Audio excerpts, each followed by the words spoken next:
सुनी जी कहाँ जातनी? बाजारे जात बाड़ी। का बात बा बोला। हमरा ला लौंग लत्ता लेके आई। लौंग लत्ता खैबू? जी। लौंग लत्ता में का रखल बा? तू कहाँ त रसगुल्ला गुलाब जामुन रसमलाई लेके आई?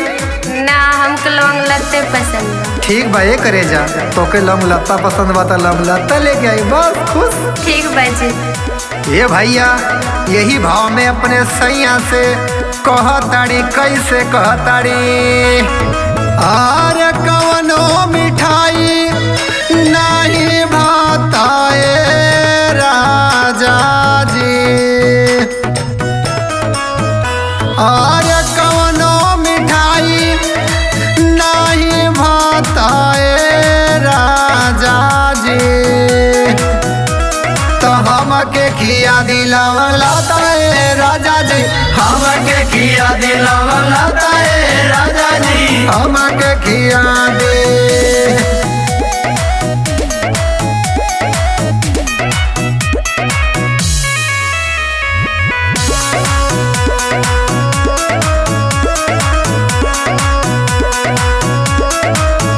हे पेड़ा यो बर्फी सैया हमें नहीं भावेला। हमें नहीं भावेला हो, हमें नहीं भावेला।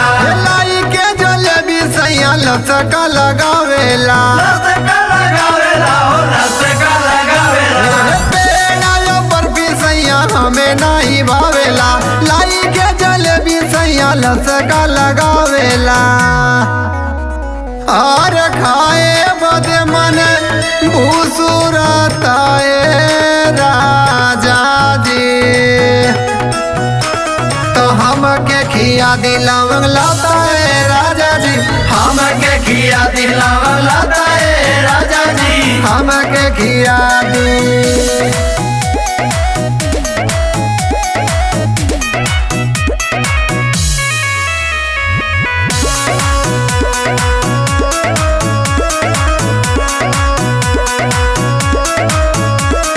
रोजा रोजा बोली सैया तो वो नहीं लावेला। कबो नहीं लावेला हो, कबो नहीं लावेला। कलिया लिया गोरी कई के बहकावेला। कैके बहकावेला हो, कैके बहकावेला।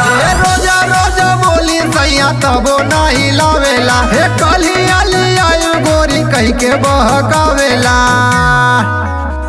अरे ये चाल हमारा के नहीं भाताए राजा जी। तो हमके खिया दिलावता है राजा जी।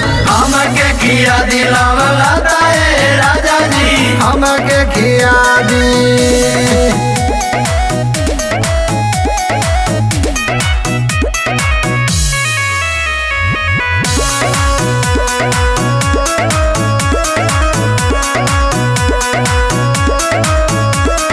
रहले संगी साथी सैया मोरे नहीं हर में। मोरे नहीं हर में हो, मोरे नहीं हर में। एक बार कहीं सैया लेके आवे घर में। लेके आवे घर में हो, लेके आवे घर में। रहले संगी साथी सैया मोरे नहीं हर में। एक बार कहीं सैया लेके आवे घर में। अरे नहीं त जोड़ब हर गुडू से नाताए राजा जी। तो हमके खिया दिलावंग लाता है राजा जी। हमके खिया दिलावता है राजा जी। हमके खिया दी।